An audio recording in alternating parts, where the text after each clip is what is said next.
இந்த வீடியோவில் நான் மிஸ்டர் விஜய் கிட்ட, அதாவது நம்ம தாவேகா கழக தலைவர் மிஸ்டர் விஜய் கிட்ட ஒரு விஷயம் சொல்லணும்னு தோணுச்சுங்க.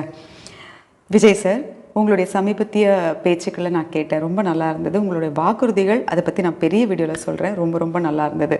ஆனால் நீங்கள் அழுதது ரொம்பவே மனசுக்கு கஷ்டமாக இருந்தது. நம்ம பலம் பெருசாக இருக்கும்போது பலவீனத்தை எதிராளிக்கு காமிக்கணும்னு அவசியம் இல்லை. நீங்கள் எதிராளின்னு யார் நினைக்கிறீங்களோ அவங்கக்கிட்ட. ரெண்டாவது, ஒரு நடிகன் அழும்போது அவங்க எதுக்காக அழுதாலும் நடிகன் தானே, நல்லா நடிப்பாம்பா அப்படின்னு கடந்து போயிடுவாங்க. ஸோ இங்கே எடுத்த உடனே யாரும் ஒரு பதவியை அவ்வளோ சுலபத்தில் அடைஞ்சிட முடியாது. நிறைய போராடணும், நிறைய அம்புகளை தாங்கணும், நிறைய அவமானங்களை சந்திக்கணும். அதுக்கப்புறம் தான் நம்ம நினைக்கிறத அடைய முடியும். அந்த நம்பிக்கையோடு நீங்கள் போராடுங்க. ஸோ இதுக்கப்புறம் நோ மோர் டியர்ஸ்.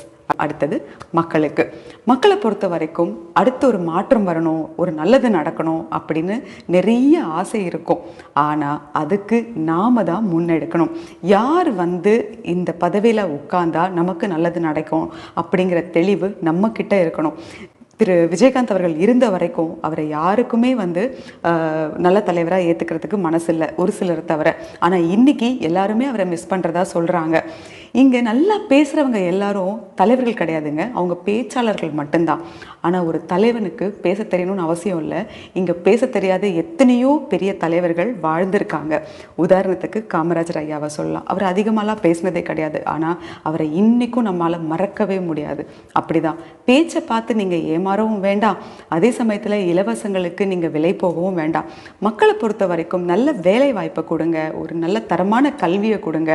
அவங்க உழைப்பில் அவங்களுக்கு வேண்டியதெல்லாம் வாங்கிப்பாங்க. நம்ம இலவசமாக கொடுத்துட்டு அப்புறம் ஓசியில் போகிறவங்க தானேன்னு சொல்லி அவங்கள குத்தி காமிக்கிறதுல என்ன நியாயம் இருக்குது? ஸோ இப்படியான தலைவர்கள் கீழே தான் நம்ம இருக்கோங்கிறத நம்ம புரிஞ்சுக்கிட்டு இந்த முறையாவது நம்ம இந்த மாதிரி இலவசத்துக்கோ பணத்துக்கோ விலை போகாமல் நமக்கான தலைவரை நம்ம தேர்ந்தெடுக்கிறதுல ரொம்ப கூர்மையாகவும் தெளிவாகவும் இருக்கணுங்கிறதுல மனசில் வச்சுக்கிட்டு உங்கள் ஓட்டுக்களை கொடுங்க. கண்டிப்பாக ஓட்டு போடுங்க. இன்னும் நம்ம நிறையவே பேச போகிறோம். நன்றி.